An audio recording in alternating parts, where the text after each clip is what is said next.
ఏంట్రో gap ఇచ్చావు? ఏవలా వచ్చింది. Hi guys, welcome back to another video. ఈ వీడియోలో మనం ఇంగ్లీష్ ప్రొఫిషియన్సీ టెస్ట్ గురించి మాట్లాడదాం. ఒకడేమో ఐఎల్స్ అంటాడు, ఒకడు డ్యూలింగో అంటాడు, ఒకడు టోఫెల్ అంటాడు. అసలు ఈ మూడిటికి డిఫరెన్స్ ఏంటి, మనం ఏది రాస్తే బెటర్ అనే దాని గురించి క్లియర్గా ఈ వీడియోలో మనం మాట్లాడదాం. ముందైతే టెస్ట్ వైజ్ అసలు ఏంటి అనే దాని గురించి మాట్లాడదాం. దాని తర్వాత ఏది రాస్తే బెటర్ అనే దాని గురించి మాట్లాడదాం. ఈ మూడు టెస్ట్లో మనం ఏది రాసినా మనల్ని ఇంగ్లీష్ లాంగ్వేజ్లో 4 కేటగిరీస్ మీద టెస్ట్ చేస్తారు.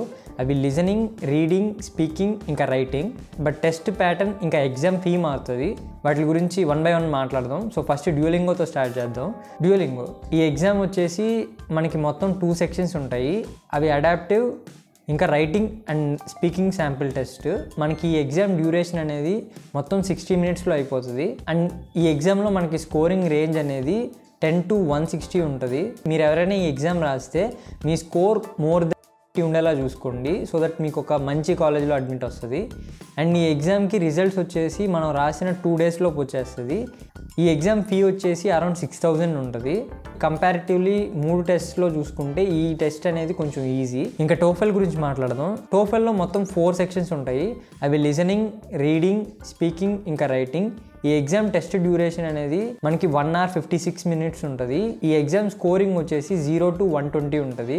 మీరు ఎవరైనా ఈ ఎగ్జామ్ రాయాలి అనుకుంటే మీ స్కోర్ 90 above ఉండేలా చూసుకోండి. అండ్ ఈ ఎగ్జామ్ ఫీ వచ్చేసి మనకి అరౌండ్ 16,000 ఉంటుంది. అండ్ ఈ టెస్ట్కి మన రిజల్ట్ అనేది వితిన్ 4 to 8 daysలో వచ్చేస్తుంది. అండ్ ఈ ఎగ్జామ్ డిఫికల్టీ లెవెల్ గురించి మాట్లాడితే మూడిట్లో ఈ ఎగ్జామ్ కొంచెం మీడియం లెవెల్లో ఉంటుంది. ఇంకా ఐఎల్స్ గురించి మాట్లాడదాం. ఐఎల్స్లో మనకి సేమ్ టోఫెల్ లాగే 4 sections ఉంటాయి. లిజనింగ్, రీడింగ్, స్పీకింగ్, ఇంకా రైటింగ్. ఇందులో మన స్కోరింగ్ లెవెల్ అనేది 0 to 9 bands ఉంటాయి. ఈ ఎగ్జామ్ మీరు ఎవరైనా రాస్తే మీ స్కోర్ అనేది మోర్ దెన్ 6.5 above ఉండేలా చూసుకోండి. అండ్ ఈ ఎగ్జామ్ రిజల్ట్స్ మనం రాసిన 2 daysలో మనకు వచ్చేస్తాయి. ఈ ఎగ్జామ్ ఫీ కూడా అరౌండ్ 16,000 ఉంటుంది. ఇంకా ఈ 3 ఎగ్జామ్స్లో మనం ఏది రాస్తే బెటర్ అనే దాని గురించి మాట్లాడితే, మీరు ఎవరైనా యూఎస్కి వెళ్ళాలని ప్లాన్ చేస్తుంటే మీరు డ్యూలింగో రాయండి, సరిపోతుంది. తక్కువలో అయిపోతుంది, కొంచెం ఈజీగా ఉంటుంది exam. At the same time visa అప్పుడు కూడా డ్యూలింగో రాసిన దానివల్ల రిజెక్షన్స్ ఏం లేవు. సో డ్యూలింగో రాయండి, సరిపోతుంది. అదర్ దెన్ యూఎస్ మీరు ఏ కంట్రీకి వెళ్ళాలనుకున్నా మీకు 2 options ఉంటాయి, టోఫెల్ ఇంకా ఐఎల్స్. నేనైతే ఐఎల్స్ రాయమని ప్రిఫర్ చేస్తాను, ఎందుకంటే నా రీసెర్చ్లో నేను చూసినంత వరకు టోఫెల్కి ఎక్కడ మంచి రివ్యూస్ లేవు. ఎందుకంటే టెస్ట్ ప్యాటర్న్ కొంచెం హెడేక్గా ఉంటుందంట. అదే కాకుండా మనకి వీసా అప్పుడు అదర్ దెన్ యూఎస్ మీరు ఏ కంట్రీకి వెళ్ళాలనుకున్నా మీరు రాసే ఇంగ్లీష్ ప్రొఫిషియన్సీ కూడా మీ వీసా రావడానికి ఒక పారామీటర్ అవుద్ది. సో బెటర్ ఐఎల్స్ రాస్తే మంచిది. ఇంకా ఐఎల్స్ అంటే ఏంటి, ఐఎల్స్కి ఎలా ప్రిపేర్ అవ్వాలనే దాని గురించి కూడా మన ఛానల్లో క్లియర్గా వీడియోస్ వస్తాయి.